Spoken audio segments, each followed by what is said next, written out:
I'm not where I want to be,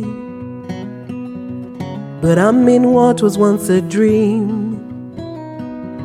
So if I do some quick math,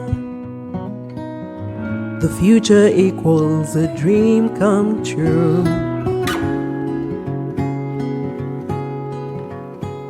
Since 1992, In All Honesty, a podcast by OLAVEORAWO.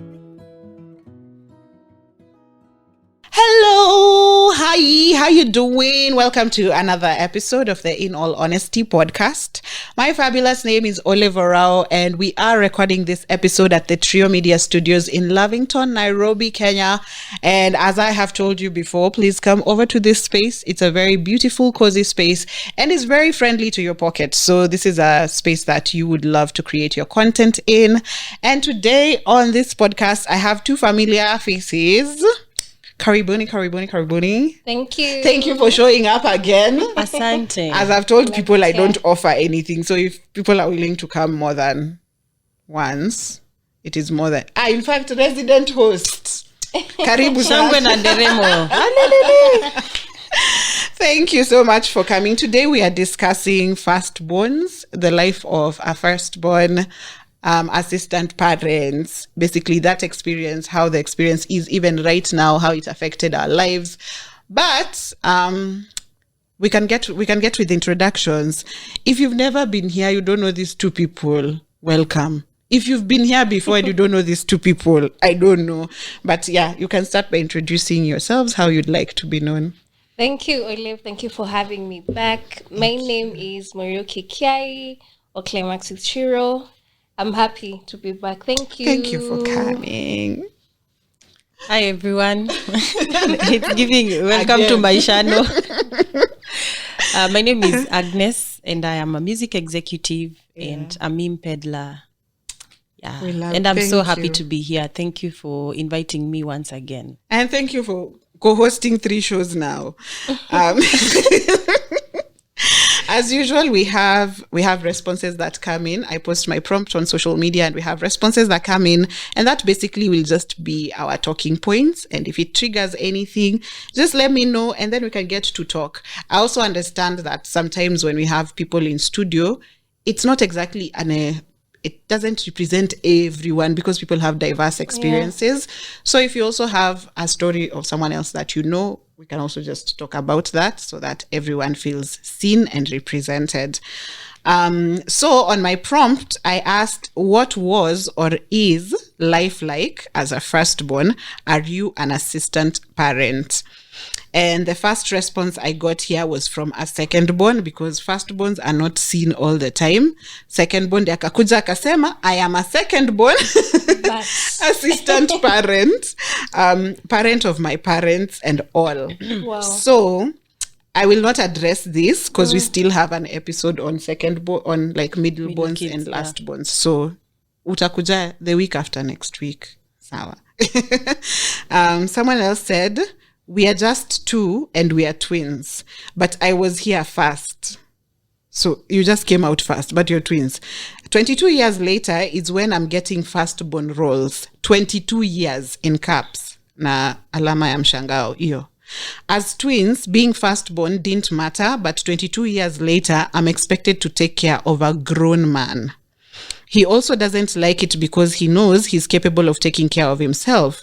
However, it's like my parents realized I didn't experience firstborn roles and want me to do so now when we are both 22. What sort of firstborn roles are those that he's talking about or she is talking about? I think she just now has to like check in on the brother or like... Because now they're saying that they have to take care of a grown-up person. A grown-up. They are both 22. The twin. Yes. So it could be that the twin is not as responsible. Oh, So maybe. so it's up to them to take care of this person. The parents are always like, you're the firstborn. You should... Firstborn by how many minutes? Yes. Hey, in twinology, it's called twinology on the twin. Because kwanza they're always huge on, I came out fast, so I'm older than you. Yeah. But it's weird how, because you've mentioned that taking care of someone who already knows how to take care of themselves. Even the brother doesn't want to she be taken. said the brother doesn't want to be taken care of because Yeah. it just feels odd. Yeah. So this is the parents imposing. Hiyo ni kuforce issues, imagine. Me, I feel first Why? of all, I'm coming from, maybe I'm bruised and I'm projecting, but I'm coming from, people feel the need for women to work. People feel the need for women to do things. So in this situation, they're literally both grown-ups, but it almost feels like we let her go without responsibility her whole life. Yet it's known that women have to work, women have to take care of people, women have to be responsible for someone else. Yeah, it's So I giving feel patriarchy. It's like just a patriarchy thing where you just want the girl to always, you know, the way we were told you can't just sit around. Lazima ukwe, you're doing something, you're cleaning, you're cooking, or I don't know, you're organizing stuff, but you'd see your male relatives, them, they just come, they sit. These people can play games the whole day, PS the whole day. You do not have that luxury of ati ulikuwa una watch TV the whole day. Aje.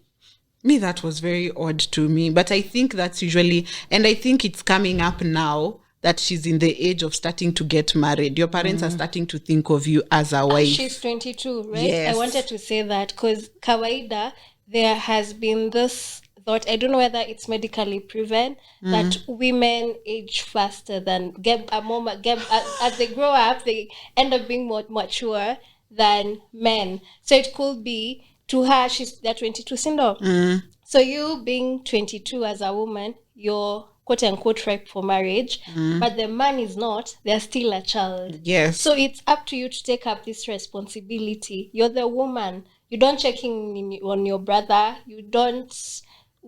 Your brother. Just make sure he's okay. Make sure he's okay. Has your brother eaten? Has your brother been doing this? When was the last time you talked to your brother? Yeah. It's something that has been always there. So that thing that you've said, it's actually not medical, it's socialization. We were literally socialized to think women grow faster, and it was even said 4 times faster. Reports made this.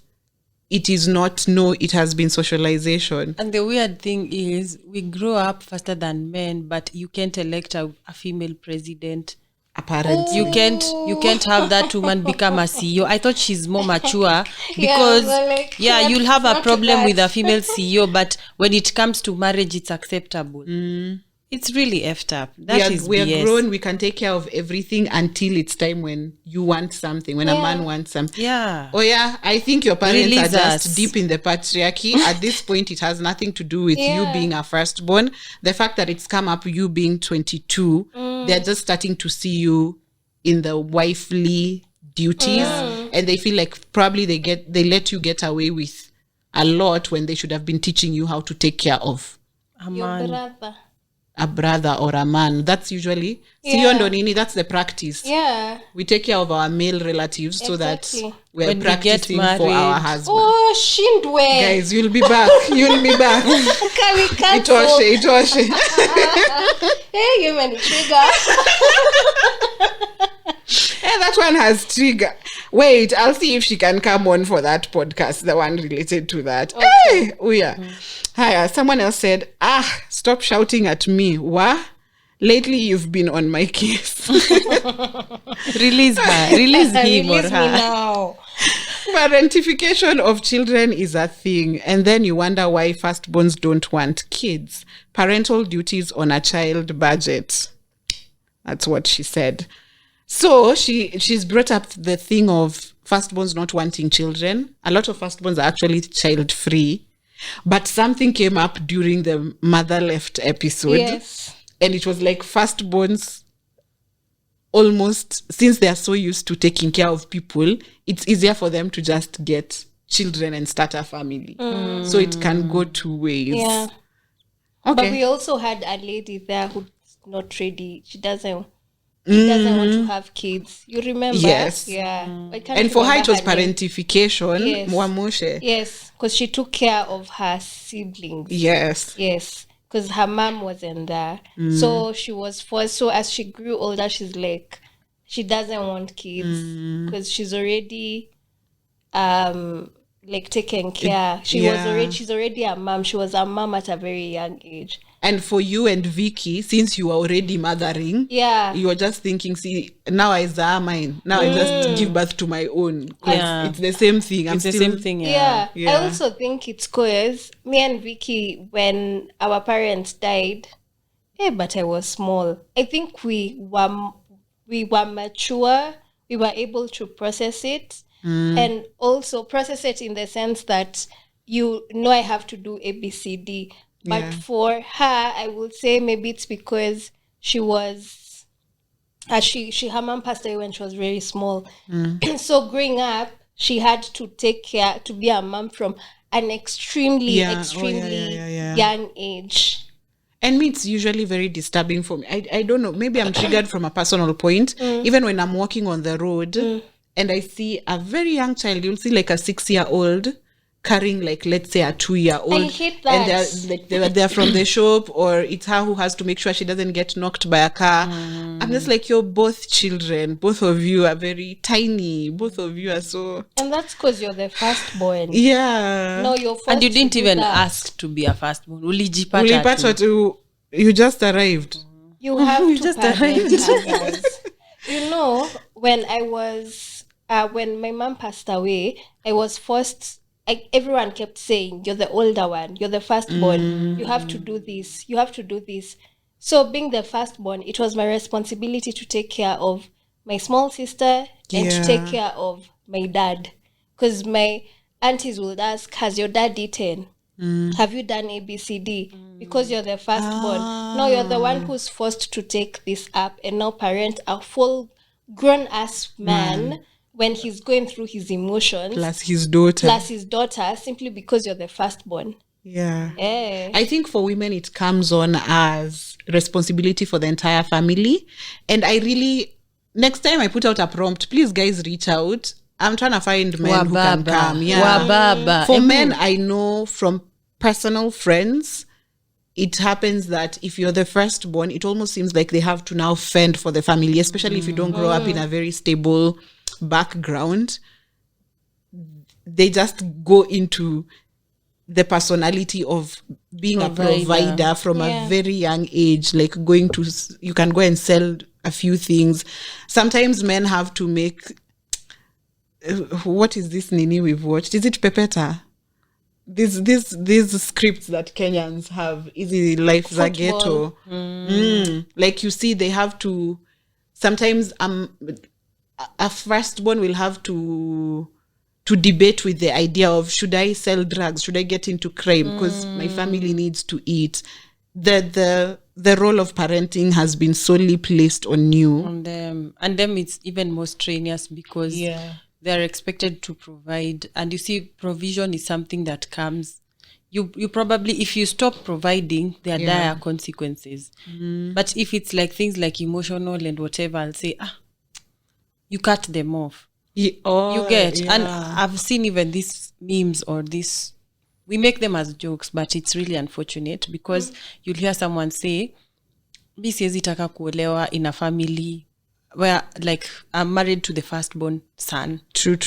Because already these younger siblings and sometimes even the parents, they'll see you as someone who is coming to eat what they imagine is theirs.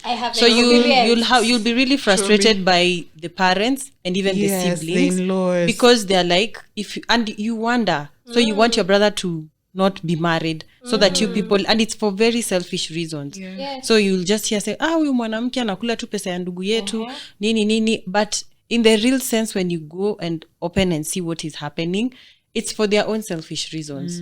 I don't want my brother to have a wife and kids because his attention, his money is going to go to his family instead of coming to us. And you have the option to literally work for your own.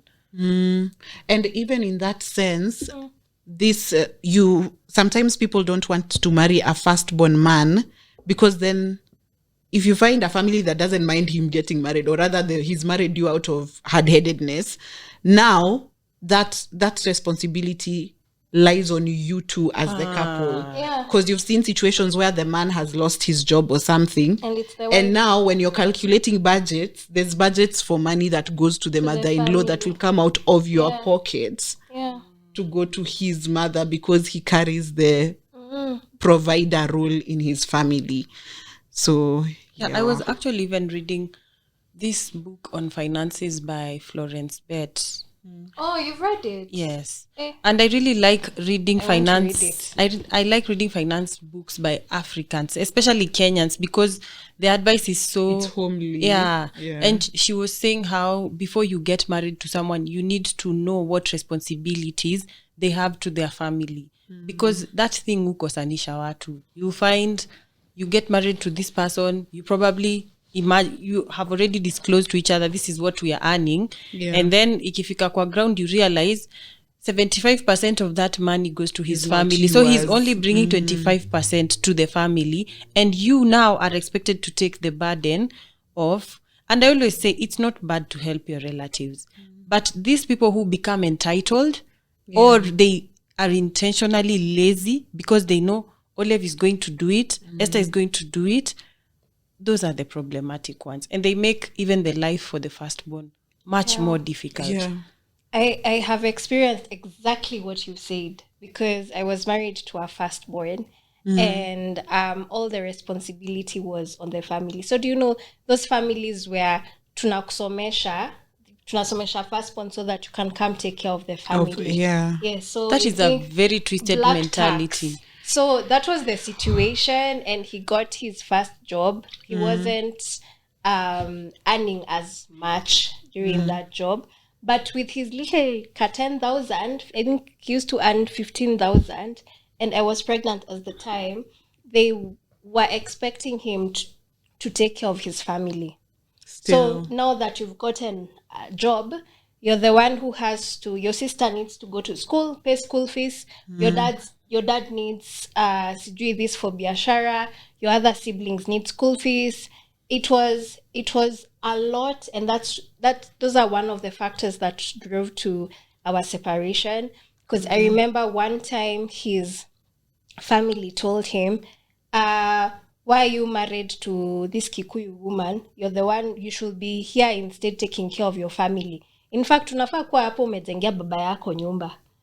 So why are you married? Because it's your responsibility as the firstborn. So we used to have a lot of like fights because he's being called, you need to pay house rent for your sister. And I couldn't understand how you're paying house rent for your siblings, yet me being a very independent firstborn, because I had to take care of myself, I did things to cater for myself. So in my mind, it's very, you should be smart enough if you know that there isn't money, finances are a bit stretched, tight. It's you should think that wacha niuze sweets hapa, wacha nifanye, unajua those two small things you do in campus just to survive. And that's what I expected, but they didn't think of it like that. So we used to fight a lot. Yeah. And anytime he didn't have money, the responsibility would come to me. It falls on you. It used to fall on me. So many times I used to send the grandmother money. I used to support his family. His dad needs to do this, so I'm the one who's doing it. It was so much. That's a lot. It's a lot. Considering you're the firstborn and also firstborning for your family. Exactly. So it's double. Yeah. Man, you've brought up something. You see, the sister hakuwa amejituma. Yeah. Like, try and figure out how you can make money so that you're not very dependent on your brother. Yeah. Do you feel like the younger siblings don't extend empathy to their firstborns? Yes. Their firstborn siblings. Yes. A big yes. Because I have one. And I love her with all my heart, but she expects certain things to be done. My sister will do this for me. oh, I'm not going to do this because my sister. We were talking about it yesterday, and I was like, I don't understand why someone will be that comfortable. How did to me? Because I even tell her, at your age, I was working. I had no choice. I had to do certain. They don't have the same zeal. Yeah. And it's really upsetting to think that you're being dependent on me.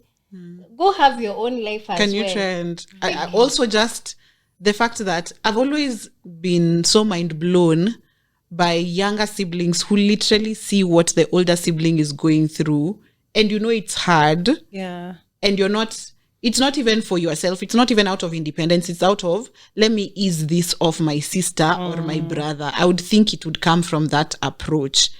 And even when you were saying, we were talking about it yesterday, this is in reference to the very first, no, not the first episode. It was the first episode, Poverty Trauma, when Brian Banacho said,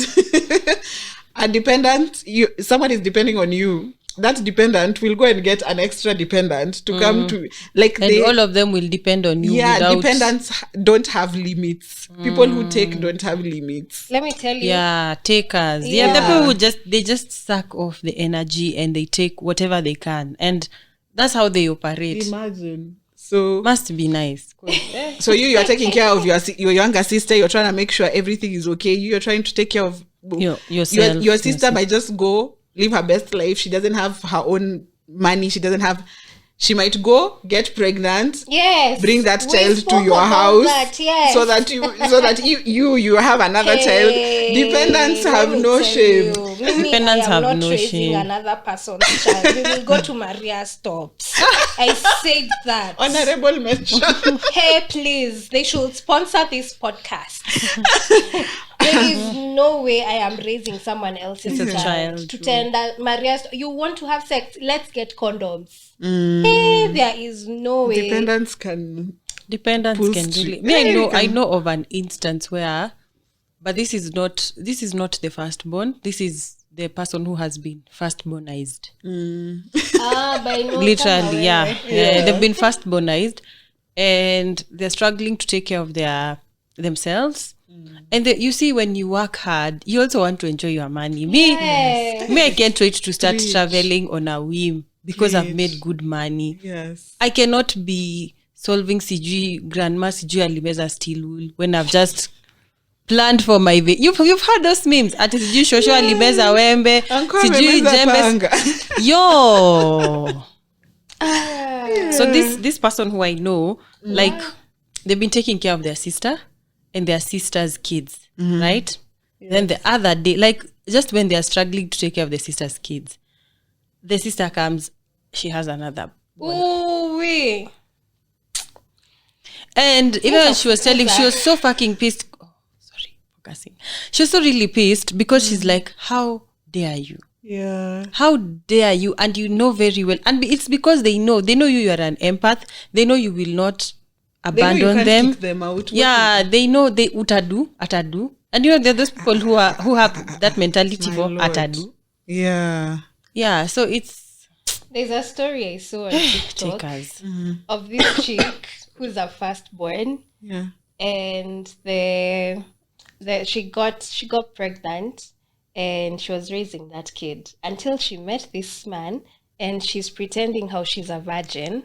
And now, because she's pretending she's a virgin, and she went for the correction to be a virgin again. Oh. Yes. She gives her big sister, the firstborn, the responsibility to take care of this kid. Oh. Now the husband doesn't know.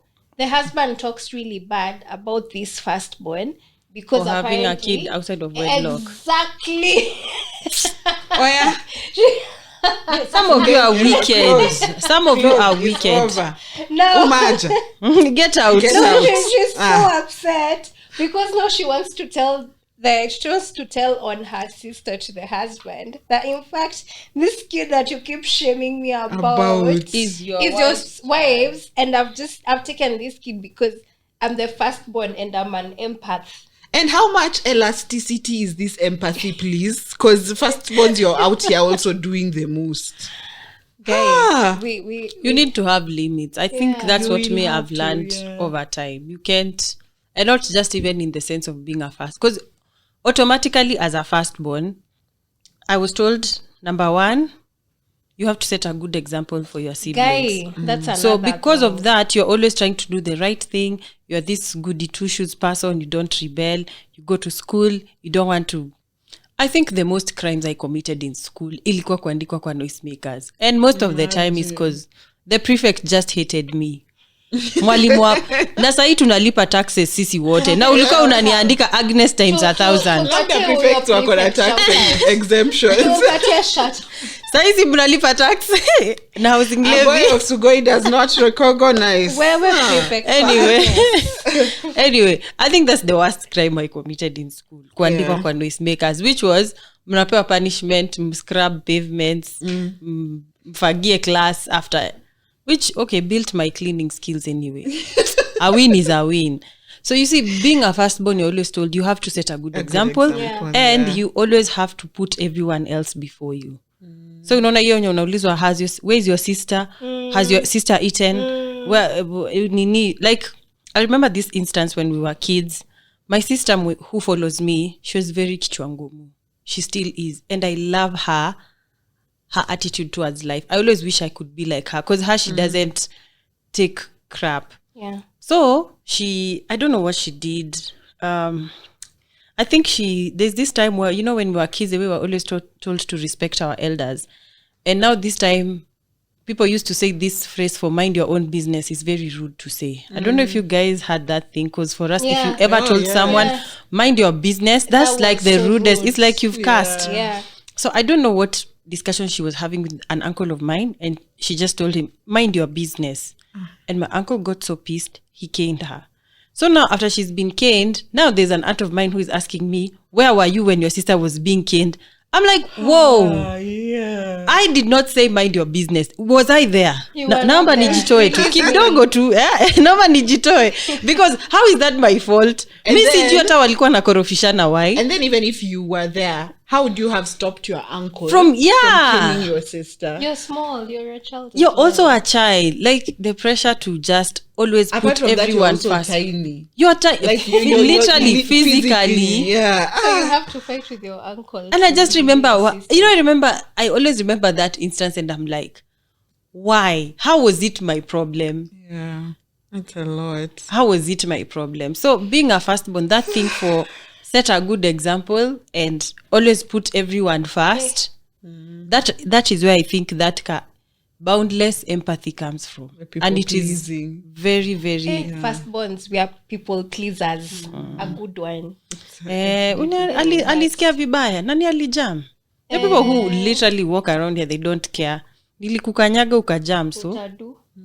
But you just utagwara tu mtu vikido. Sorry, I'm so sorry. In fact, nyao amekugwara. Unajua umesema story like setting up a good example. I am the black sheep in our family. A very huge, to the extended family. I am the black sheep. And you represent the entire family happy. From both maternal and paternal. Zote. The black sheep. I know they discuss me. Oh my God, have you seen? She's a self-content creator. Mimi, my dad has told my siblings, don't be like your sister. I've taught you, I've raised you in the ways of the Lord. So you shouldn't be like your sister. Kwa sababu apparently nilikuwa mtoto wa mwalimu. You know the way kwanza watoto wa walimu, you need to be too sad. You just had to that nini last week. You have to set a good example, and then shida you be in the same school as your parent. So you have pressure in school and you pressure have pressure at home. That so must really suck. It sucked. And then now, because if you do something now, if you end up being going against the values and everything that they believe to be true, at that point now you become the firstborn, alafu ni mbaya na alafu tena alikuwa mtoto wa mwalimu. That's now another thing. Double triple. Trouble.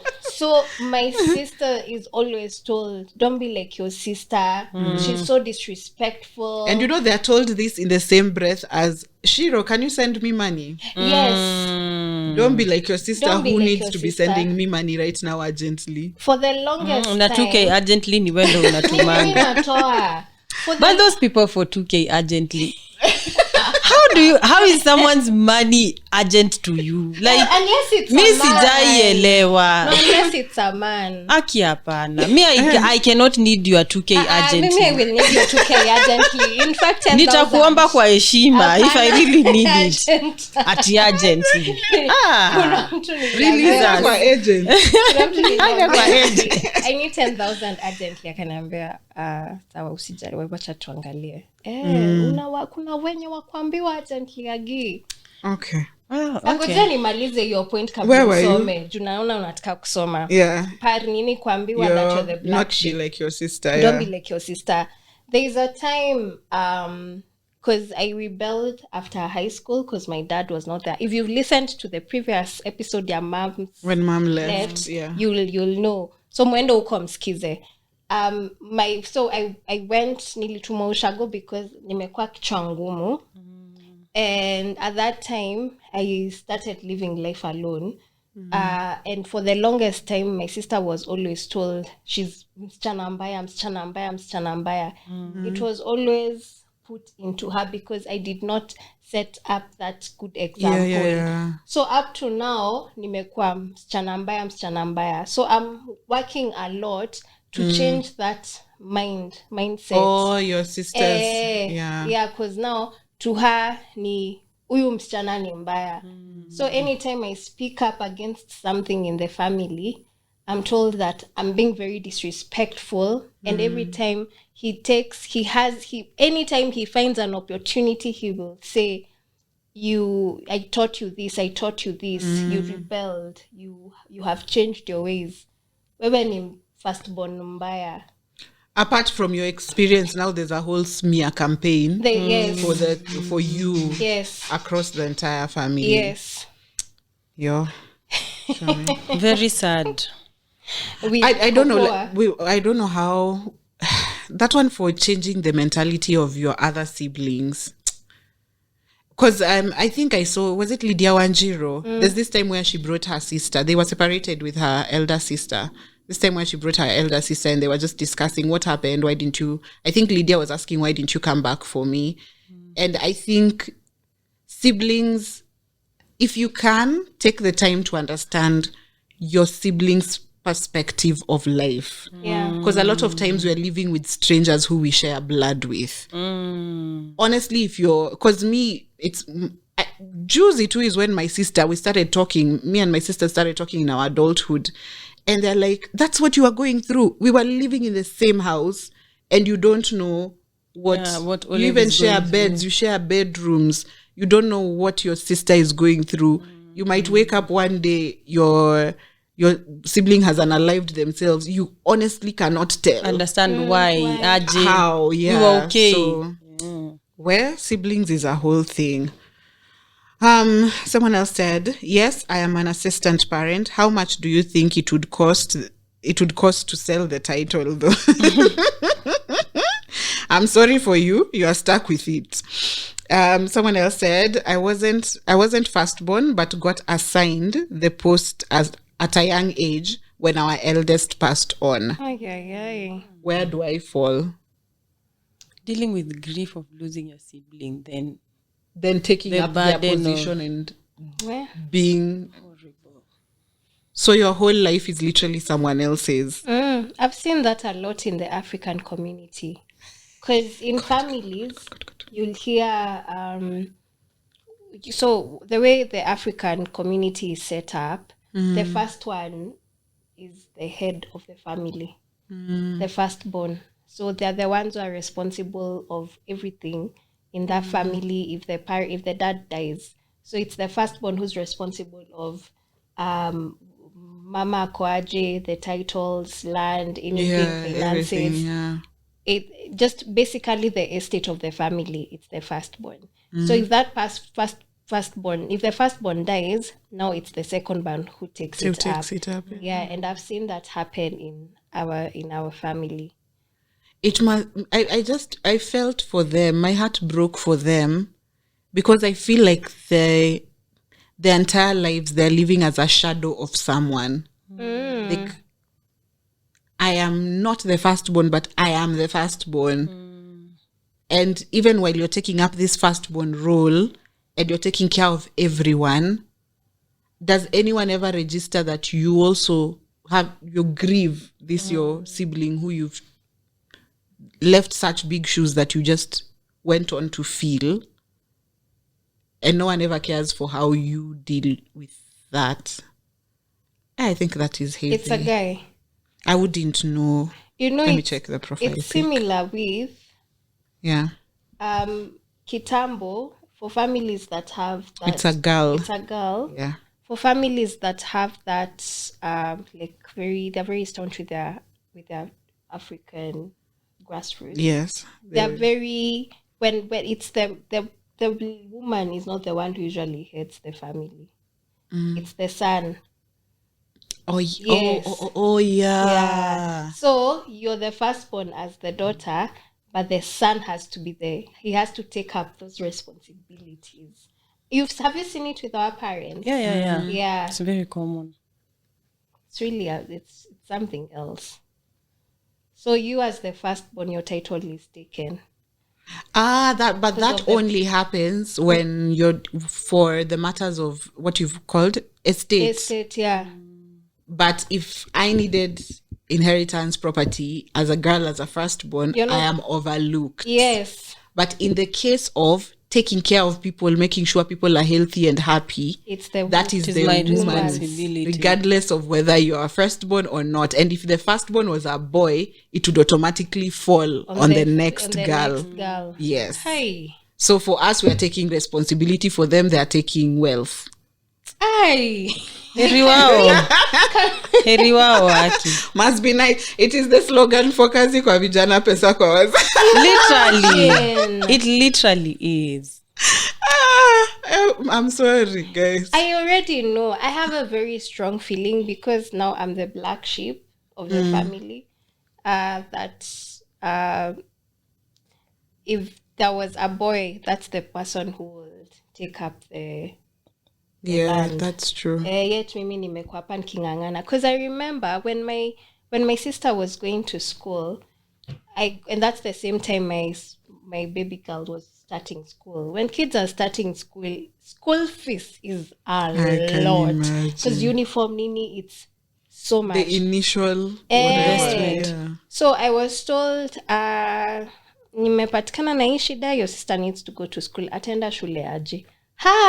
Mr. Tafadhali. Yeah. That is not my monkey. It's not my monkey. So I looked for other avenues because now that responsibility has fallen into me. It has fallen on me. Yeah. So I had to look for avenues and ways to take her to school because I did not have the money.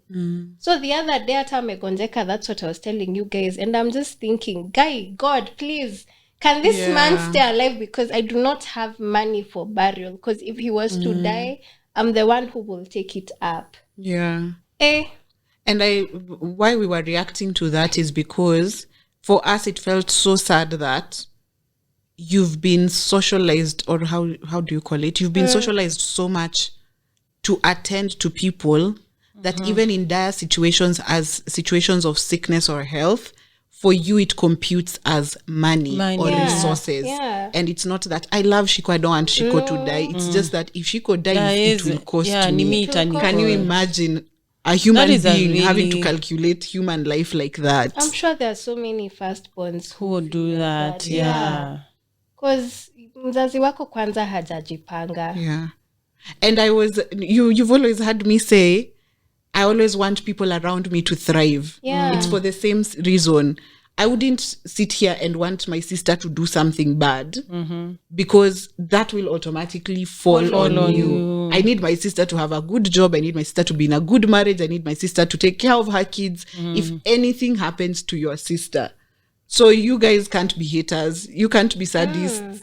Yeah. You prefer if everything works out for other people so that doesn't come back to you. Because you've even taken up the role of a firstborn. Yes. Up to date. But I will not speak to it because we have our episode in 2 weeks. There's this TikTok I was seeing where this lady was saying that thing that we just said, and she was saying how a certain book she read where there were 2 sisters.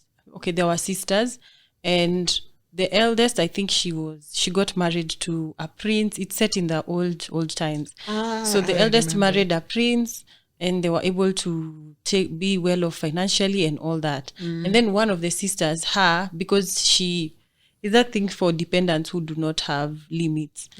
Where? And she was actually approached by a really wealthy man who could have actually made a good husband for her.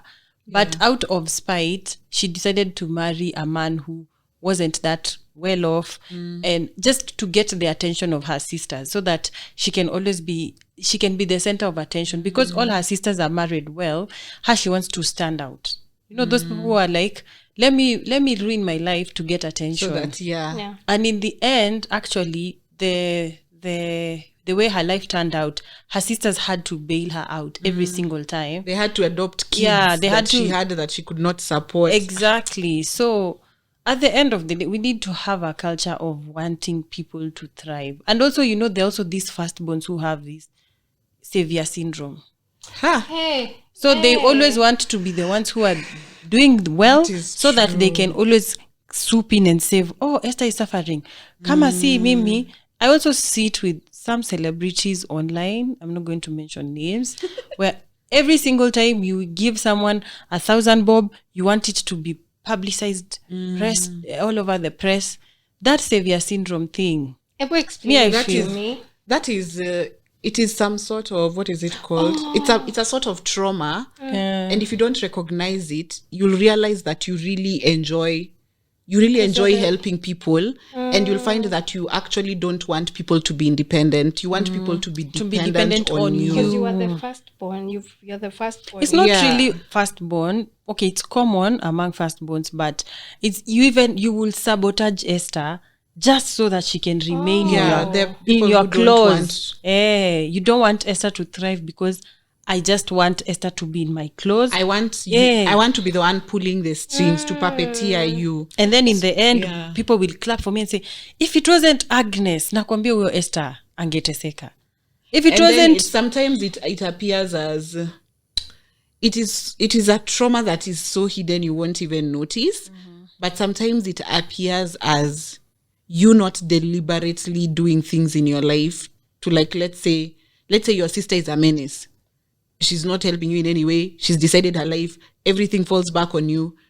You can take intentional things to, like punishment. You've gone and messed up your job. You won't come and live with me. Find a place to live. Those are like measures you'll set, or try and heal yourself, or try and keep distance. But you'll find yourself always coming back, always answering their call. When you haven't talked to them for a while, you want to call and find out what is happening. So that is a very deep-rooted trauma that, if you don't realize, is very draining. But you are hooked to being needed. So while you can cut people off, while you can decide not to answer phone calls, while you can decide to tell someone no, while you can decide to put up boundaries, you find yourself still wanting to hear what's happening so that you can help, even in situations when you genuinely do not have. You'll find yourself digging a hole just so you can help like someone. They save, You get some gratification from always saving people. Knight in shining armor. Oh, where? Esther came through for me. This is so nice. And then you feel it's like a high. Every single time things are calm, you start looking for problems to solve. You have to find someone to help. I think I've seen it with someone. I wish I knew about this podcast earlier. I could have told you. It's a guy. Yeah. So he shared with me. I was with him and we were talking. And then he mentions something about the way now he's the firstborn, the way now he's taking care of his sibling. And that topic happened because there is a relative who reached out and they're like, I need 2K urgently. And he was like, why is this person disturbing me? See, this relative has kids of his own. Why can't he ask these kids? And ikamuliza, are you going to send them money? Ati, wanani stress, but ntatuma. And then he continues to say now how he's taking care of his siblings. Yeah. He's the one he wants his parent to go back to Shags so that he can take care of the parent. And I'm like, what have you done for yourself in this Nairobi so that your parent can actually leave town, stop working, retire, and go back to up country? Like, what there is money that he's getting. Why do you want that? I couldn't understand it. And I was so mad at this person because, and why? I make it make sense to me. I think what is so scary about what we are talking about is that you do not recognize it. You do not know it's a trauma you have. You don't know. So self-awareness is very, very important. A lot of people are living life and not knowing. They're basically just reliving their own traumas in different ways. You don't know. You look at someone and you're like, me, I'm not addicted to alcohol. Whatever you're addicted to something. Yeah, you're addicted you have an addiction, which is very... to your family, your toxic family that is constant, is detrimental to your mental health. But you don't see that as a problem. And one thing I've noticed about those firstborns, now that we are talking about it, is that they'll always give. They don't have those limits. They'll always give. Because he was telling me that there is a certain chama that they have, and he contributes for his siblings and his mom. Yet they have their own jobs, their own money. Yeah. And anytime he's never gotten his share, because he also checks for him. It always goes to and if you ask that person, why don't you stop contributing? They cannot. He wasn't able to answer that. Yeah. So they have that addiction that they themselves do not know they have. Hey. Yeah. So uko kwa chama na hukulangi Haukuli do. And you're funding. What is the purpose of that chama there? And you're funding people who have their own money. Do you see how deep it is? It is very problematic. Yeah. Hi guys. Hey, let me be the black sheep. Hey, hakuna set boundaries. I think this is the point where it will be easy to plug. There's a girl called Nyatichi on TikTok, nyatichi.com or nyatichi.co something. Nyatichi, she has journals and her entire page and blog is dedicated to healing firstborn daughters. Oh. Yes, so I'll check her out. Yes, I'll link her in the description as well. And she has a few journals that will help you navigate traumas. She's doing firstborn daughters, but sometimes a lot of people, I even see in her comments, a lot of people are like looking through and they're like, but you're talking to me. I'm not a firstborn, but you're talking to me. So I'll plug you on her journals and then you can just like interact with her content and see. I felt it was very beautiful that I can see content for women healing, especially firstborn women who carry a lot. Kwanza in the African culture, firstborn women they even need a public holiday because manzi, we are the ones who will cook, everything. Will do everything. Once at the moment you finish high school like this, even when you're in high school, and you will fend in the situation where you're the firstborn daughter, you will fend to feed the family. In the situation where it's a man as the firstborn, they will fend. Yeah, but if it's a secondborn, if the secondborn is a girl, they'll not have to go and provide. Yeah. But as a firstborn, you will provide and you'll still do like responsibilities. So, yeah. It's so sad, by the way. There's a lot of content on TikTok about firstborn daughters, and I've been seeing a lot on firstborn daughters in marriage. Hey, are you ready? Are you ready, Wena? You're not ready, Wena. Are you ready?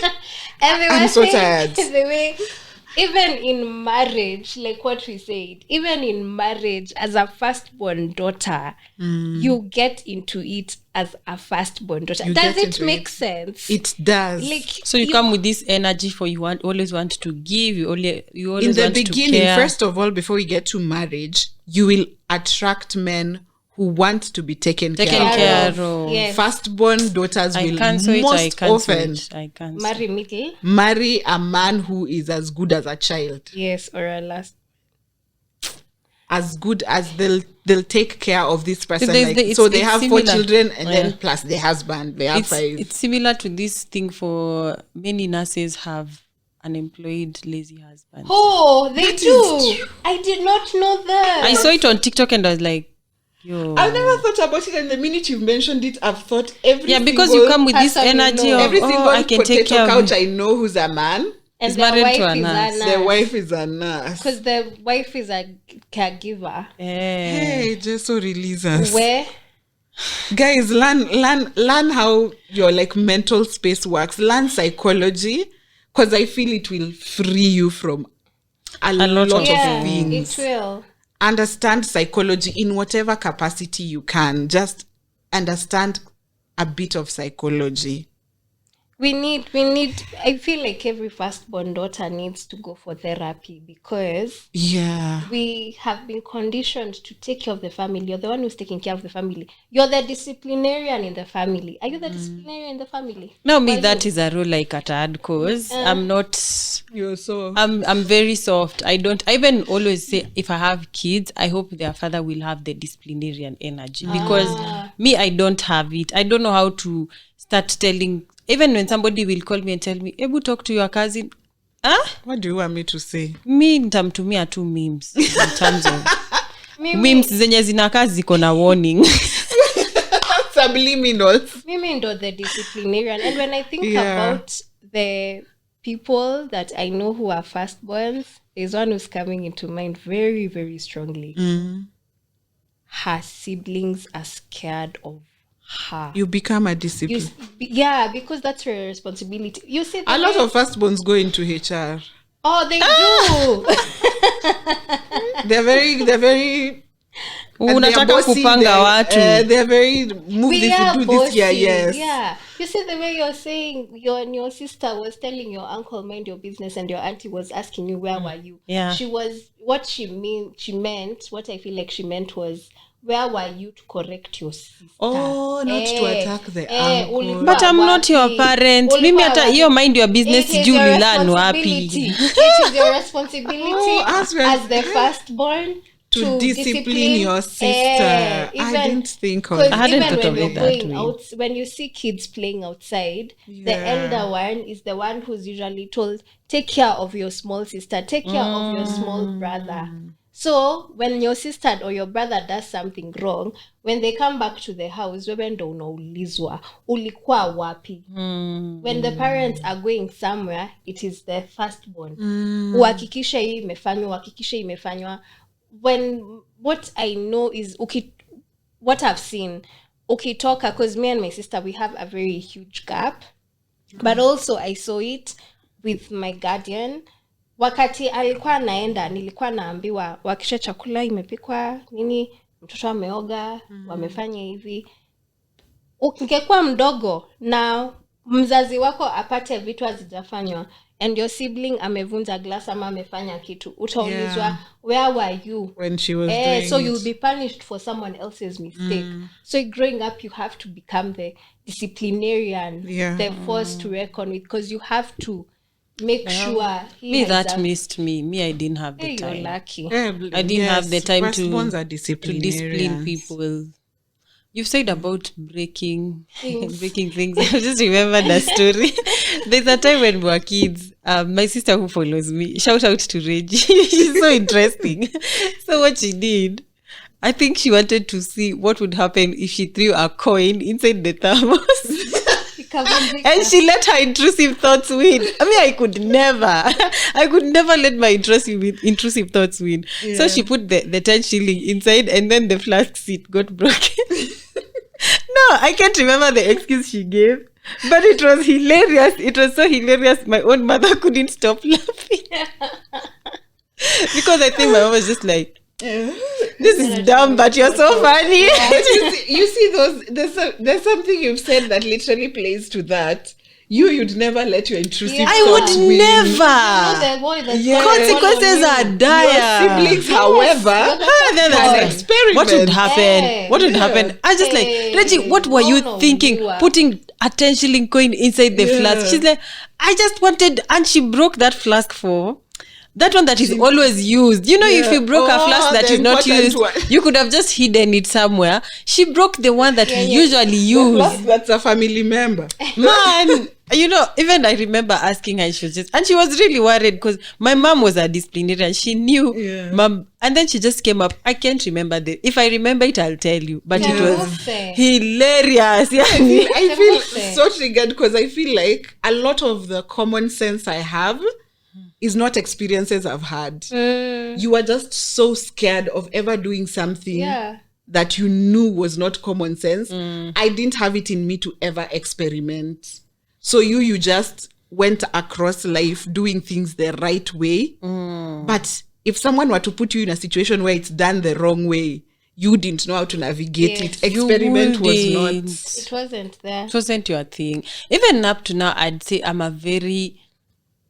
I do not like taking risks because I'm just like, just remember that the disciplinarian mom just telling me, if you ever up, Firstborn. it's on you, you know. Yeah, and that thing for my dad saying, you have to set a good example for your siblings. So I'm always just, those two voices, they keep ringing in my head and I'm just like, hey, atinijaribu mihadarati. No.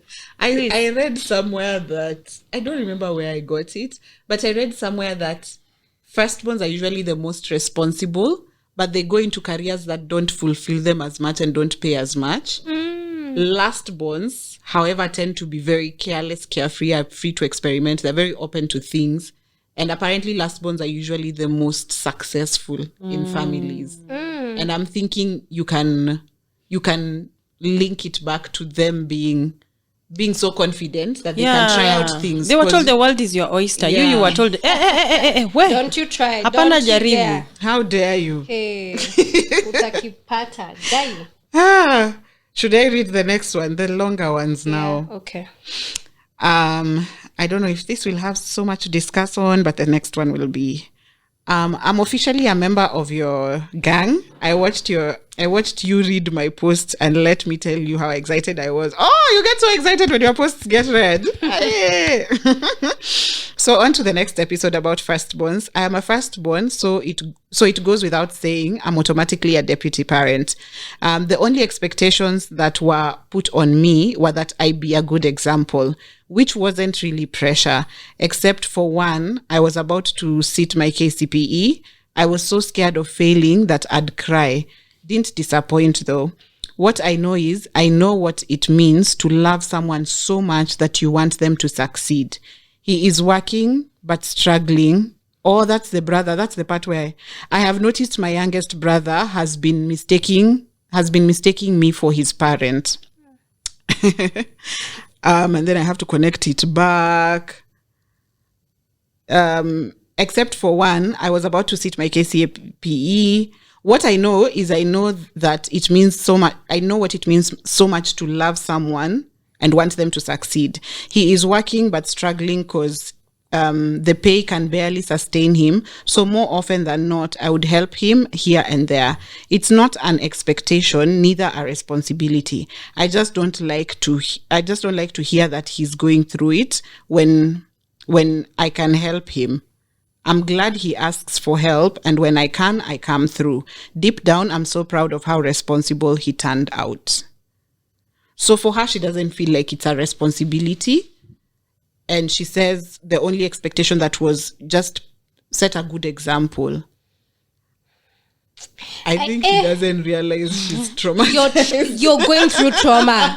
Sweetheart, you're going through trauma. That is trauma. Yeah. Because people pleasing. She doesn't realize it. You don't, a lot of times you don't realize. Because what I'm thinking is, the brother is working, he's just very poor with his finances. Not that it's not someone who's... No, it's not a lot. It's he's working, but it's just not enough. Yeah. What is enough? That's the question. Because... maybe she's just topping up. Unless he's living beyond his means. Because what I will do is this. If you come and tell me you're earning 20,000... which is what most people, the least that a lot of people earn, I'm using that as the data that's out there.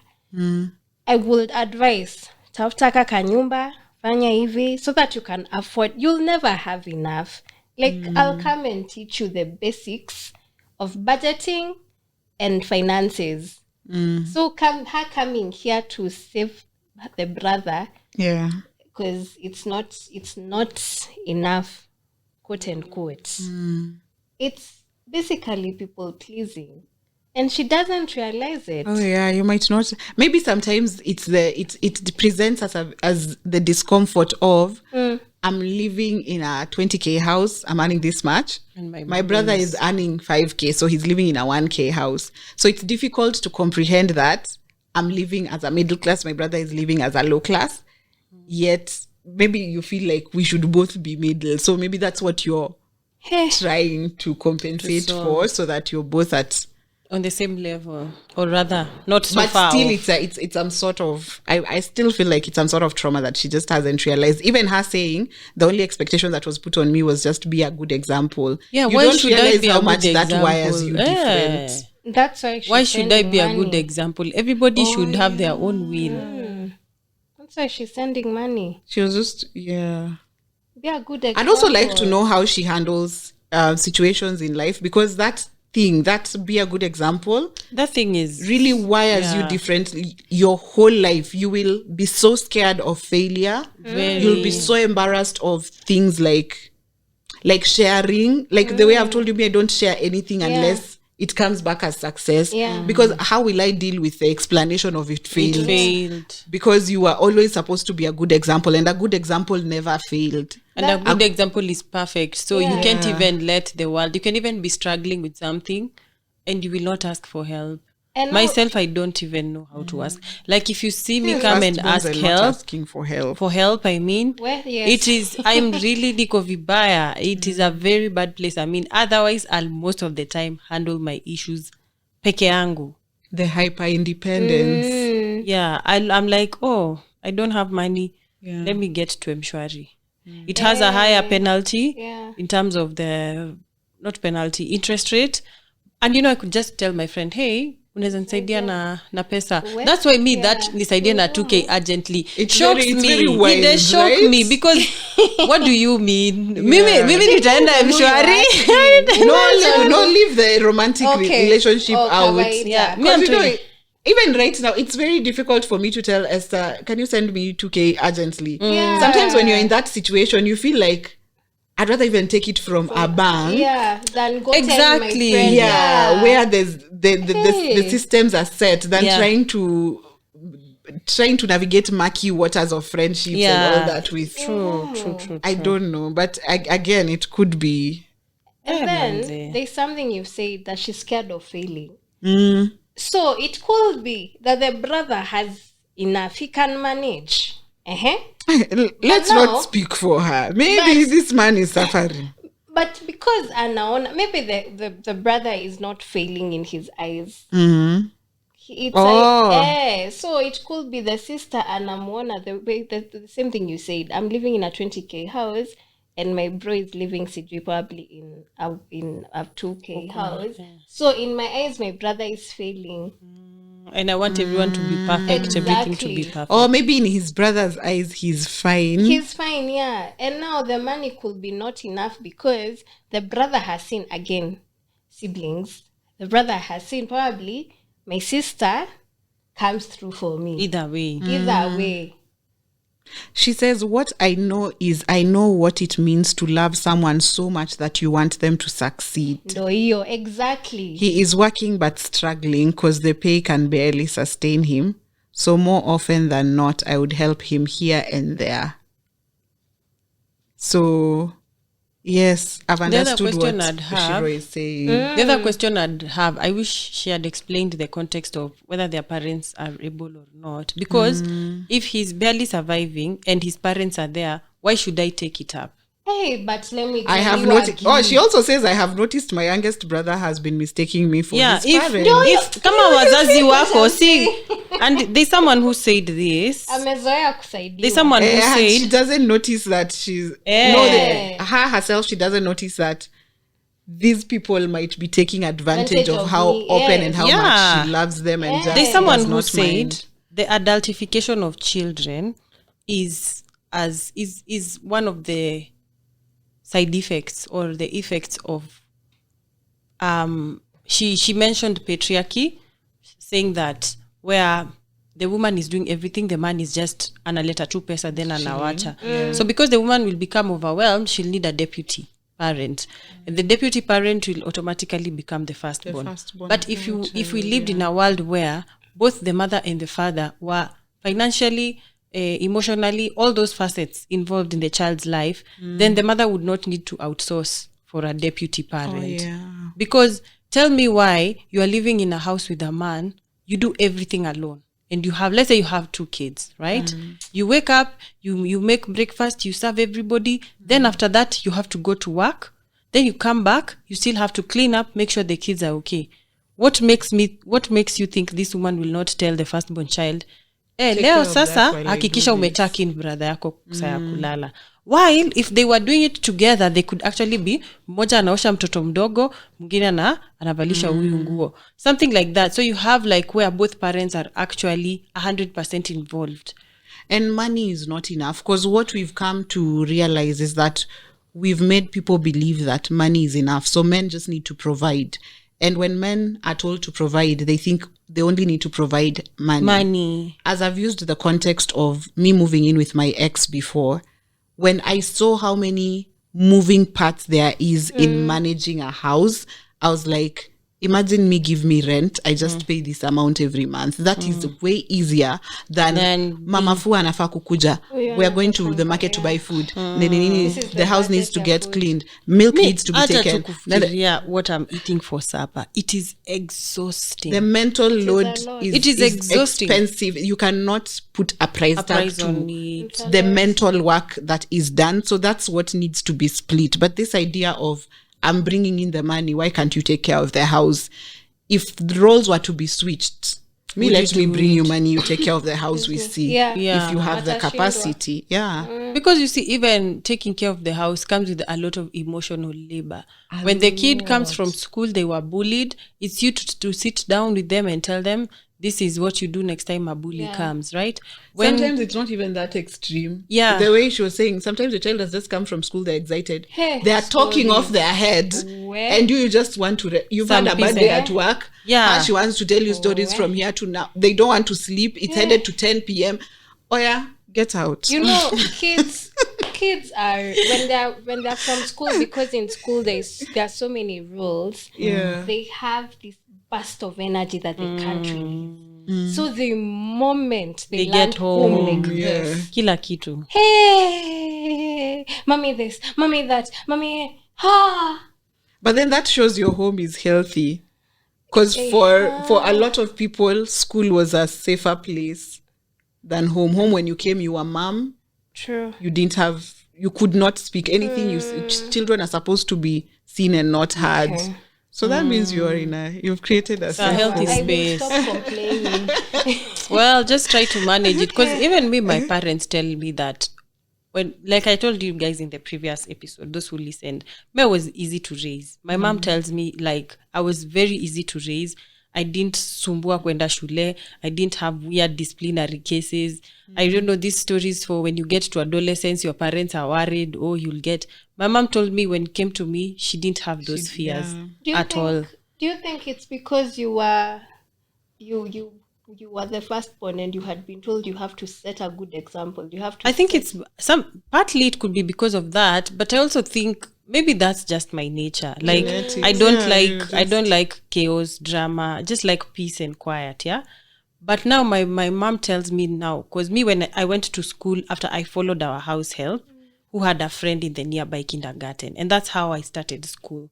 So the next day the teacher just came to our house. She told my mom, just buy for her uniform. You're having it easy. Other kids have to be dragged because my siblings would cry in the morning. They'd be vomiting. They'd be sick. But me I was ready. And now, because I was so happy to go to school, I'd come back from school and I want to tell my parents everything that I was told. So my mom even tells me when she'd take me to her office, nilikuwa napandishwa kwa meza and I sing for people those two things I have learned in school.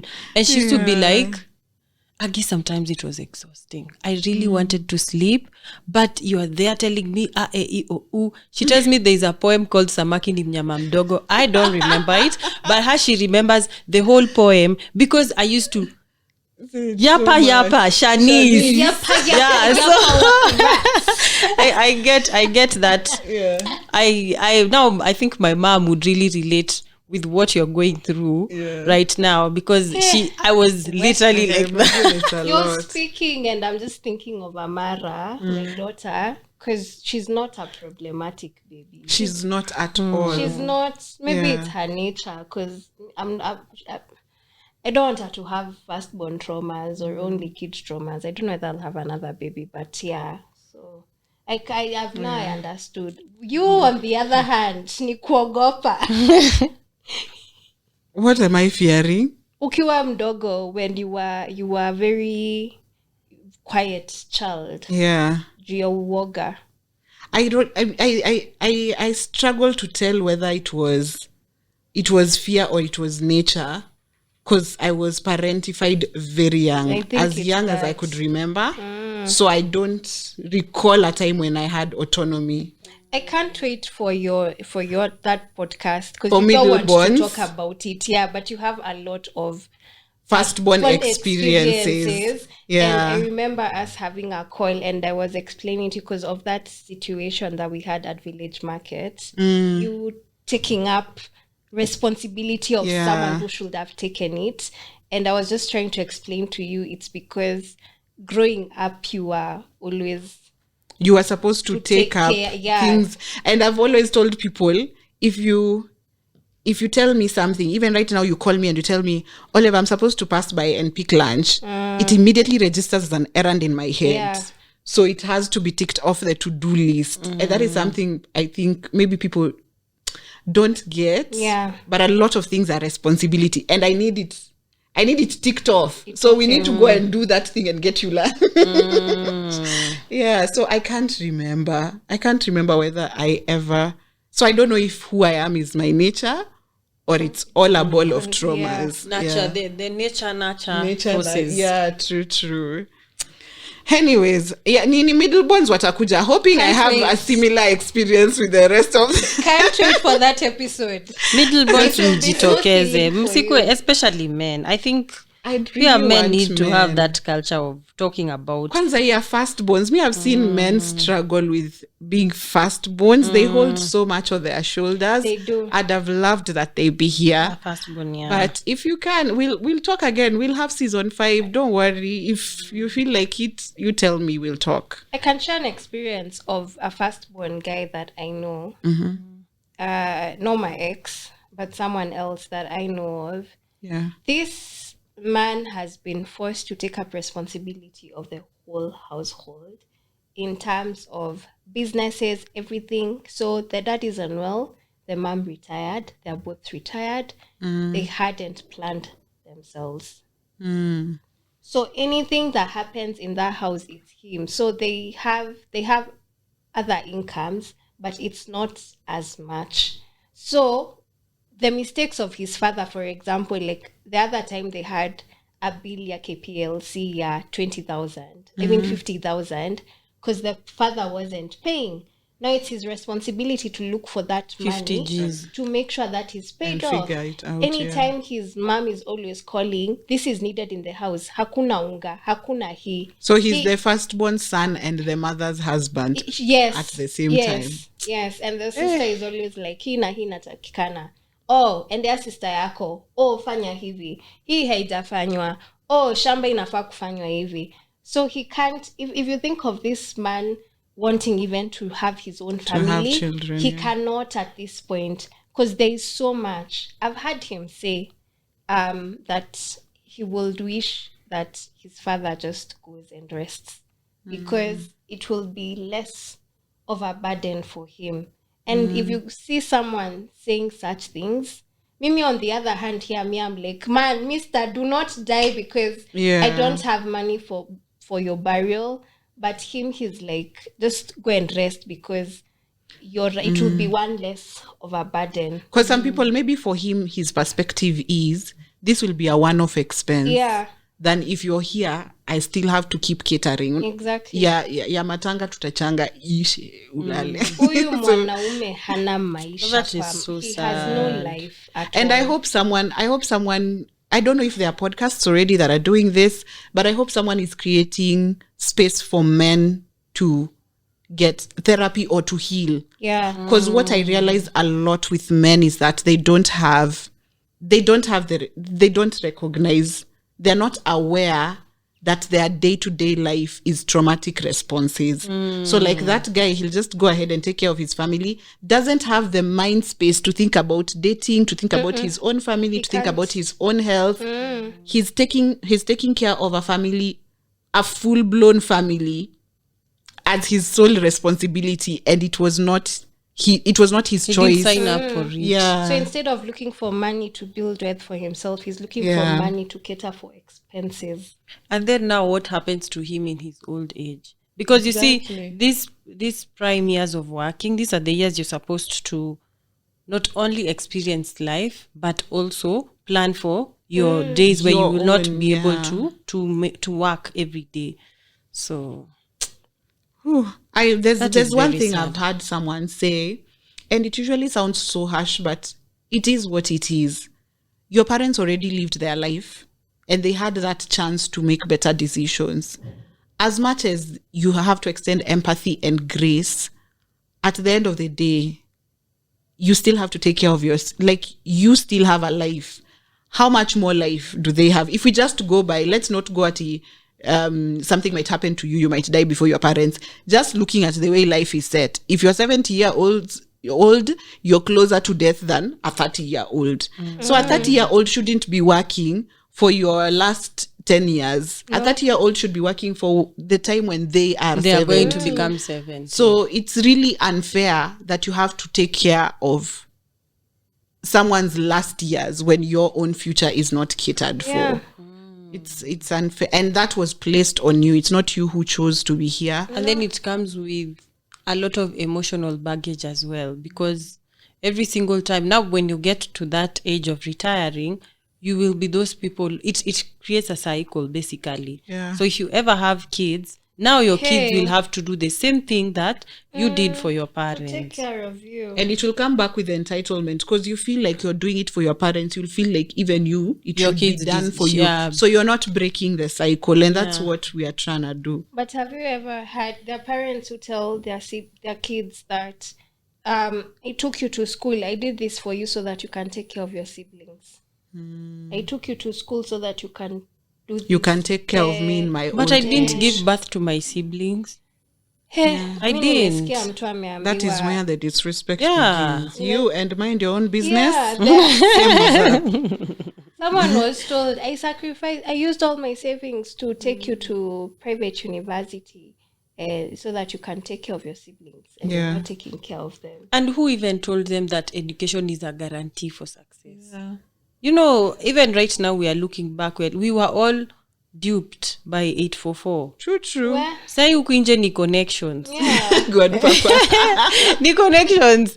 Me mambo Godfather ya Productions. ni Godfather Productions. Then you want to come and tell me because nilikupeleka university you must have. How many graduates do you know out here hawana jobs? Ama hata hawana basic internship experience. There's something Akinyi, I don't know if you know Diana Akinyi, she was on my podcast for parenting. I remember her. So she's just posted a TikTok recently, I think yesterday, and she was basically saying sacrifice does not exist when you're a parent. Sacrifice is not a word that exists. Yeah. You made the decision to be have a a parent. child. If you go and get food and your child eats, you've not sacrificed your time. You have have done You are your responsible responsibility. for feeding this child. If you've gone and cleared out your savings to take this child to school, you've not sacrificed your savings. You've taken this child to school, which is their human right. As a parent, there are only responsibilities. There are no sacrifices, especially for your children. Yeah. Firstborns will always be told, I did this for you, I did this for you, I did this for you. Who asked you? But also there are firstborns who don't get, like I was telling you earlier, there are firstborns who won't be taken to school. The parent doesn't Imagine. give two fucks whether you go to school or not, but they will expect you to come through. But the secondborn, na kuendelea, they get everything. They get everything. I also But why do you think... Sorry to... Sure. Why do you think this parent, ulienda labor room, ukazaa watoto wote, what makes you want to treat one so badly? You know, okay, obviously treatment haitakuwa the same because you'll bond differently with your kids. But I think at the basis of it, there should just be that parental love and parental care. But kuna wengine tu, you're just wicked to a specific child. Yeah. Why? It could be that they didn't want you.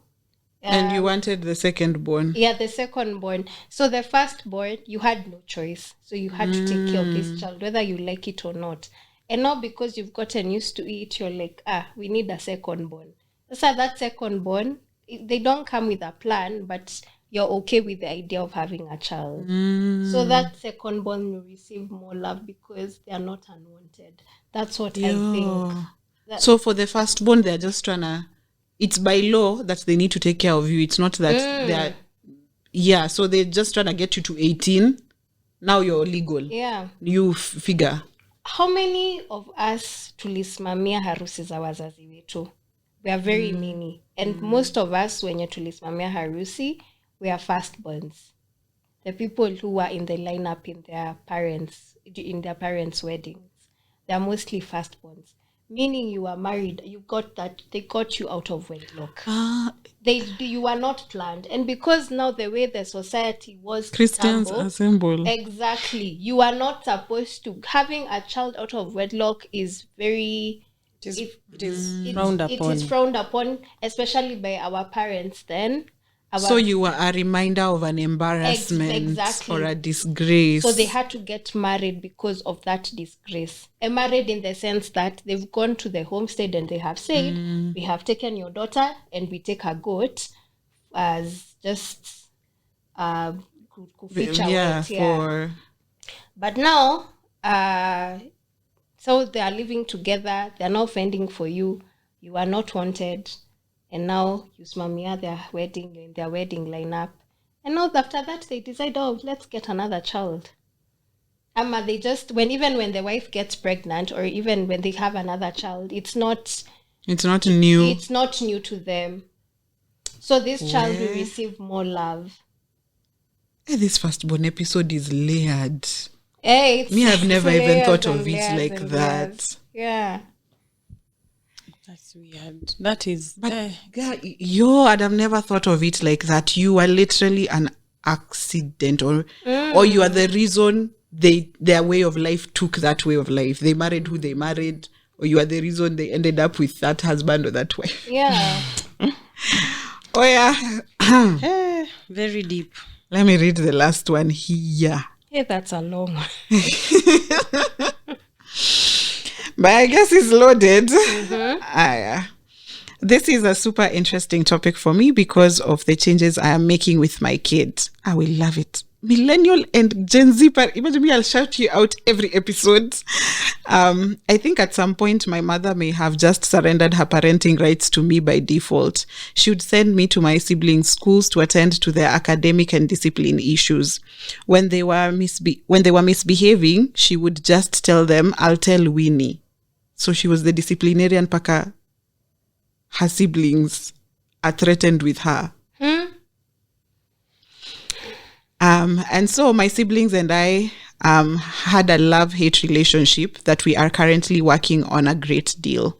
It was so bad that they would all be in a room chatting, and when I walked in, they went silent. I felt so left out. However, I got to a point and said I did not want that kind of relationship with them, and so we have had many moments of truth where they said the things I did and that they did not appreciate, and I have been apologetic to them. We are good friends now, but the firstborn energy still lingers, though more from a point of respect, love, and admiration, I think, rather than from a point of fear. However, last year, I just declared that I was not interested in being a firstborn, as it somehow took away from me my rights to just be a child. We are all grown, and so I thought everyone should be responsible for their behaviors and actions. And because of this lack of experiencing my childhood in full, I do differently with my child. I just let the kid be. I try as much as possible to create an environment that is very conducive for her to be a child without any responsibilities over her shoulders. It has led to many decisions, including holding on to the thought of another child, which at this point seems like never happening, but we remain open-minded. I relate with my siblings from a better place and not as a firstborn or deputy parent. I do not believe in giving responsibilities to one child to care for the rest, which is what most people argue to be the reason they have more kids. Huyu mkubwa ale wenzake. And I wonder when will the one who is caring for others have time to care for themselves? I have learned so much to show up for myself before I show up for my siblings. I do not do black tax. I call my parents out on why they did not do their bit, and so my mantra is that if I extend a hand on anything, it is from a place of gratitude and not an obligation, because I do not understand why you bring children into the world so that they can do your work for you. Make it make sense. And so those are my small wins as I unlearn a lot of things that are bestowed upon first children. I would especially encourage parents to treat every child as if they are an only child, and stop with the comparison, because they are all unique on their own. If I was around, I would have loved to be part of the show, and you are doing so well, my dear. I feel so proud every time I see you. Aww, this is such a wholesome I post. love it. She said something. Yes. So when my daughter, when I told my daughter that I want to, she came and asked me, "Mommy, do you want to have another baby?" I said yes. She said, "Then mommy, it's gonna be like this.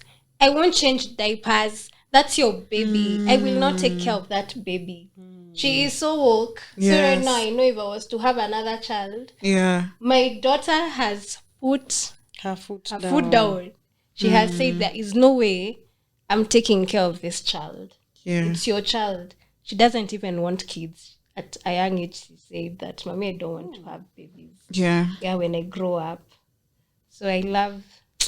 It's so wholesome. I love that she's tried to mend the relationship with the sisters. Because a lot of times, again, it's the smear campaign. Yeah. You were branded as the parent. Your sisters took you as the parent. Now, you wanted them to relate with you as a friend from where? And also, you don't know any other truth. Your whole life, you've been a parent. So, I really... And me, this is what I was saying for men. I want people to unlearn. I want people to recognize where it is that they are hurting and try and heal that part of them so that you're bringing in better generations. Because even me, I realized at that time, because I was expected to do a few things here and there for my younger sisters, I realized why are you taking soap for 200 bob? As we used soap for 50 bob. So you feel the need to impose that thing which you are taught as responsible on your younger siblings, which doesn't make sense. If their parents have allowed them to buy soap for 200 bob, I'm sorry that they did not allow you bathe with your bar soap in peace.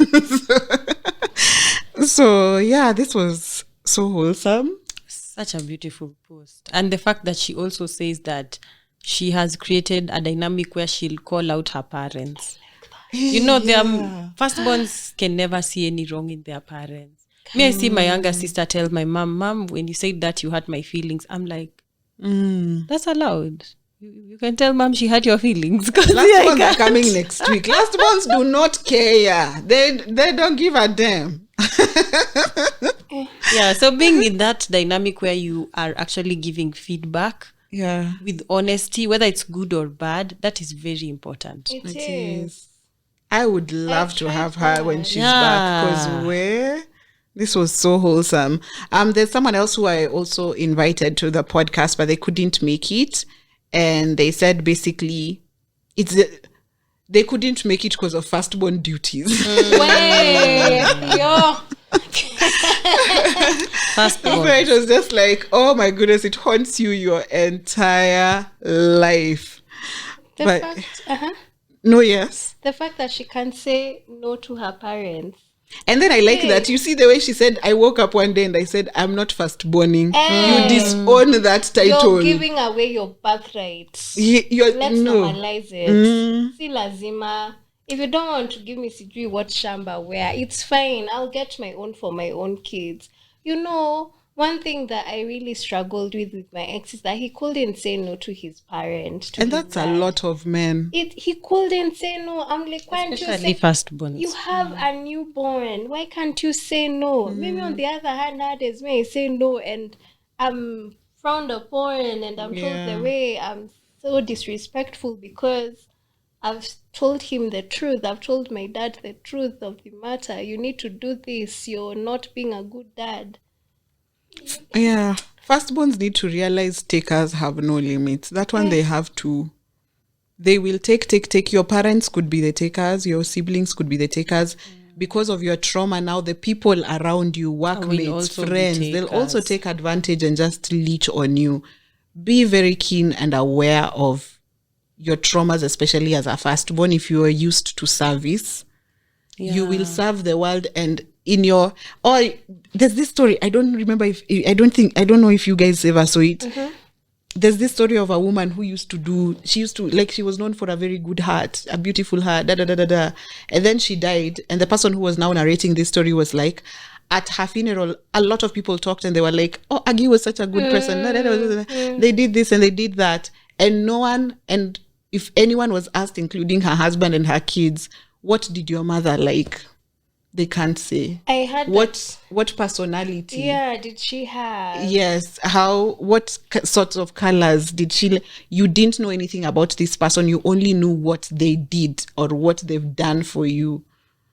I remember us having that conversation. That is very sad. Even this telling you. Sorry. No, just proceed. Oh, when I was telling you when my mom passed away and everyone was like, your mom was like this, your mom was like this. Up to date, when I post, I get like lots of messages on her anniversary. And you asked me a very big question and I wasn't able to answer. You were like, people are here, they could, if you go and ask those people your mom's personality, like, how was she? What was it? They can't answer. What was her favorite food? They can't. You ask, I don't know. Where did she grow up? In which town did she grow up? Like just basic things you'd think you'd know about someone you loved. They wouldn't. Yeah. They wouldn't.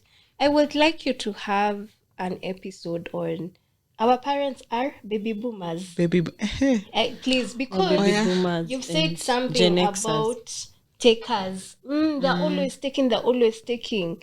And the reason why we are raising our kids differently is because we've come to realize the trauma that our parents gave us. Yes. And that trauma is because of them. Kuna venye tu wako. There's a way that generation just, they didn't also know better. They gave us so much trauma. And now if you call out your parent on their bullshit, you're disrespectful. They pretend not to remember the shit that they did. So can you have an episode on baby boomers? You call me to it, please. Yes, we need one. I'll need to find first baby boomers who can come on a podcast without it being politics because they feel like they need to lecture everyone. Yeah, they're always dishing advice even if they didn't. And they feel like everything needs to lead to, what is it called, productivity. This podcast that you're shooting, what is it gaining? What are we gaining from it? Baby boomers, by the way. It's okay. But as I was saying, that thing there's this person who said that before you in whatever relationships you have, whether they are family, romantic, she said it's good to ask these people who you love or who claim to love you what they know about you or what they like about you. And if they sit there and describe a slave, then just know they don't give a damn. They actually are they're there because of the benefits that you're giving them. Yeah. And it's not even this thing for you. Have you seen these people who are this guy wanted to find a wife, and because he was so wealthy, he went and pretended to be a poor man. Me, if you try that shit with me, best believe, get out. Get out. You know, that thing for TCG, you had to put someone through a test to see if they're your friend. It's bullshit. And if I date you while you're poor and I find out you're wealthy, I will steal everything and I will leave you.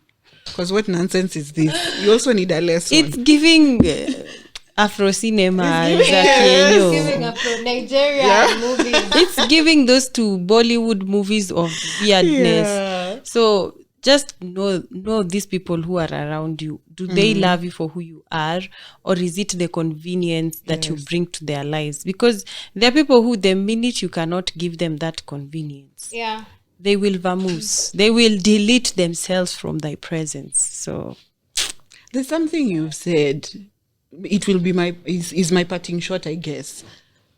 If tables were turned, if it was flipped the other way, the people you're doing all these things for would not do it for you.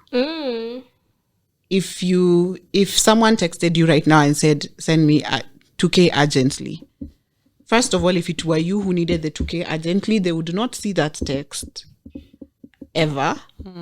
And also the other thing is that if you don't send that 2K urgently, no one dies. Tomorrow you'll wake up and you'll find whatever was needed to be done with the 2K was done.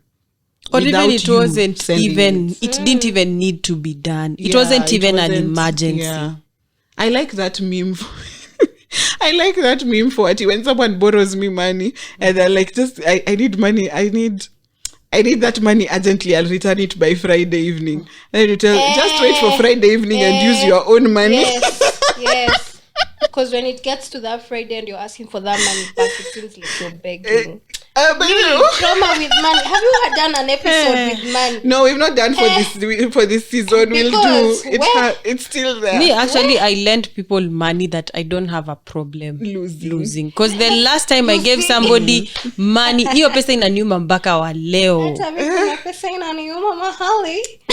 So nitakupatia tu, nitakwambia you need 2K. Me, I have 500 bob. Yeah. What is banking and what does not feel? Shika hii 500 na hata sitabother, sitafuatana na wewe. Yeah.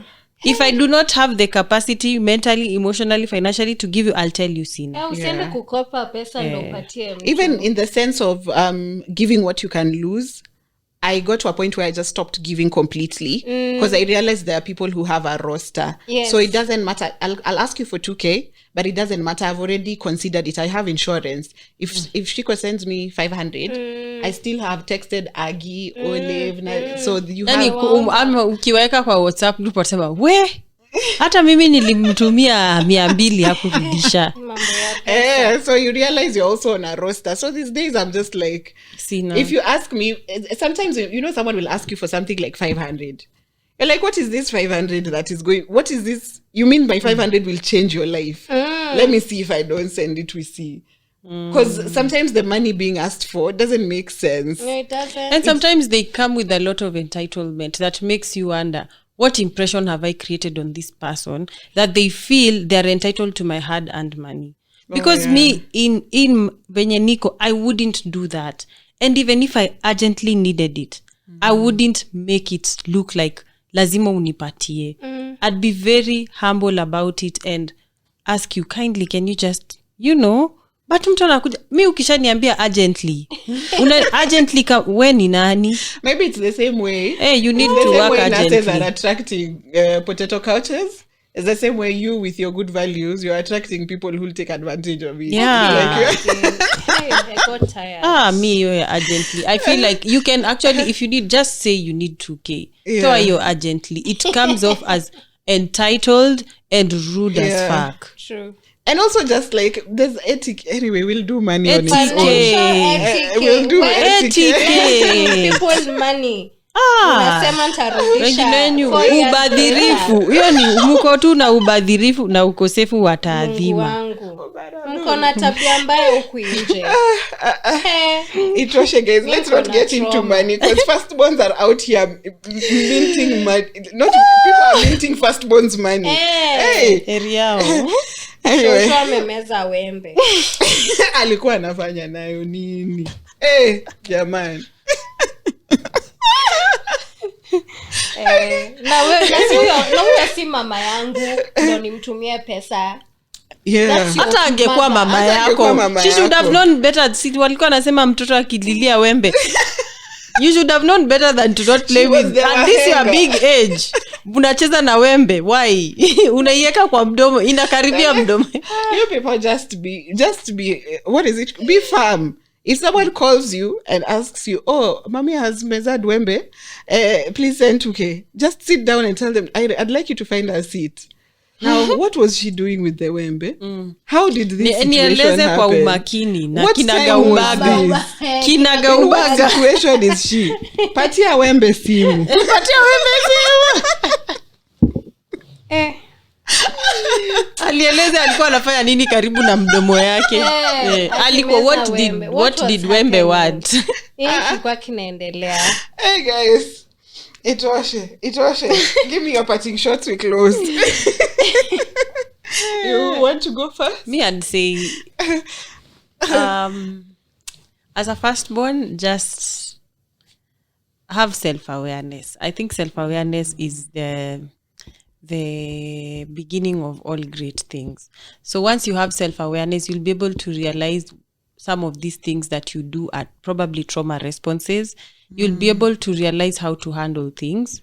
And myself, I've even put it on myself. I intend to go for therapy, not just general, because I feel like some even of the responses I've had in other facets of my life, in my job, in my relationships, have been tied to these traumas of being a firstborn or being this goody two shoes who was told, if you do right, good things will come to you. No, there are wicked people out here. I was just saying that yesterday. There are wicked people out here.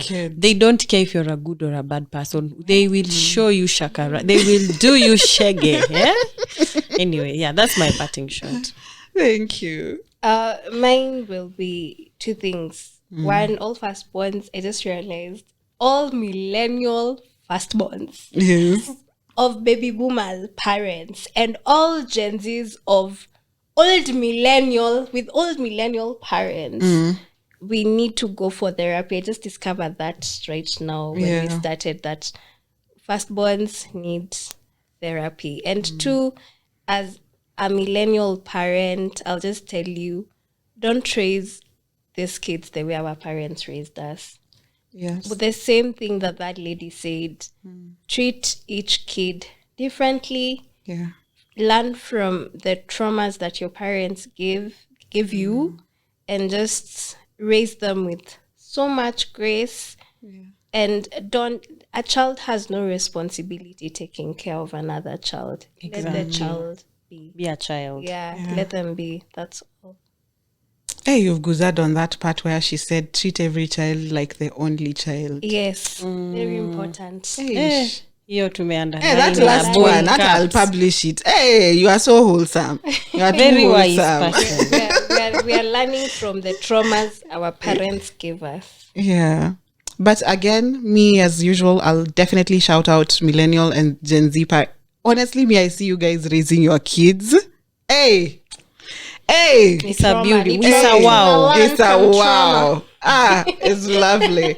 And I'm just sending out a lot of love to firstborns. I know it's a lot of times, not a lot of times, recently is when I found myself holding back when firstborns are talking, because I feel like me also there, like even me, it almost feels like me, like it's almost invalidating their experience. Like it didn't happen to you because you're a firstborn, it happened to us as well. So that's why I don't want to relate my experience to firstborns. I'm sending out so much love. I understand what it is you're going through. sometimes sometimes people who are very mean people and they are firstborns. So I'm also thinking in my head, should I have extended them grace? Should I have thought maybe what's their perspective?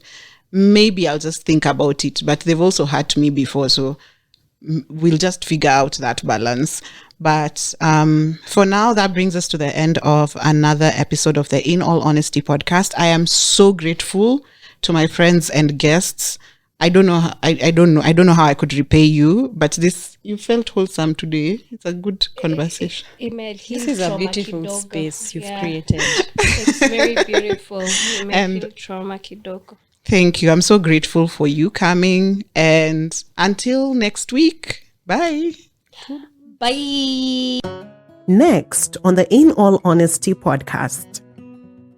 So the world genuinely believes that you're the ones who are privileged. You're the ones who've had the better experience. Lastborns, please come forward and say your side of the story. Because only recently did I realize while talking to lastborns that they too have traumas. But we've always felt like lastborns, you were liked better. You were given money. You were supported. You were given the chance to be yourselves. Even firstborns worked hard so that they could take care of you.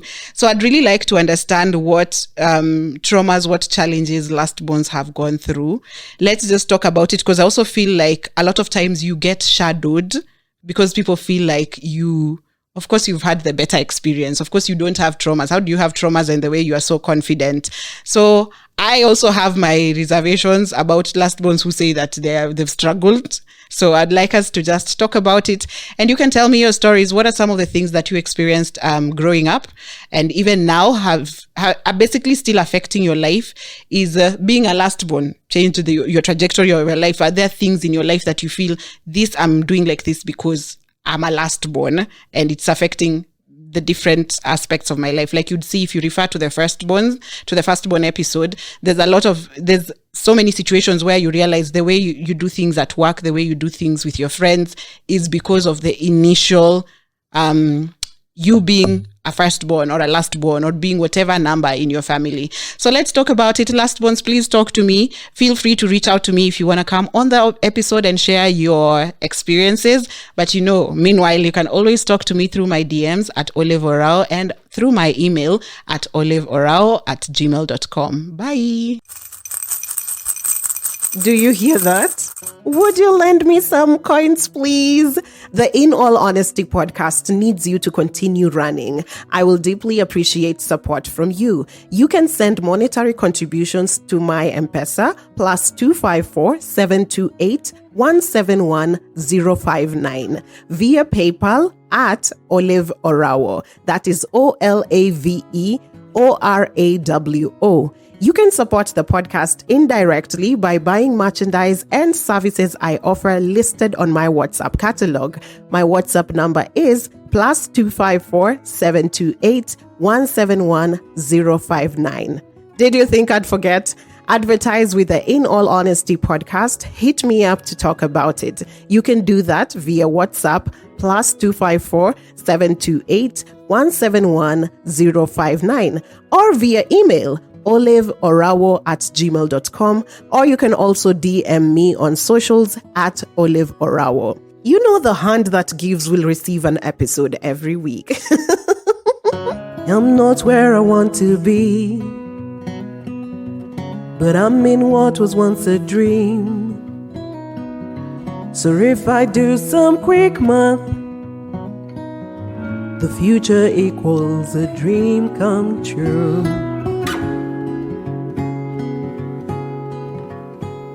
Since 1992, In All Honesty, a podcast by OLAVEORAWO.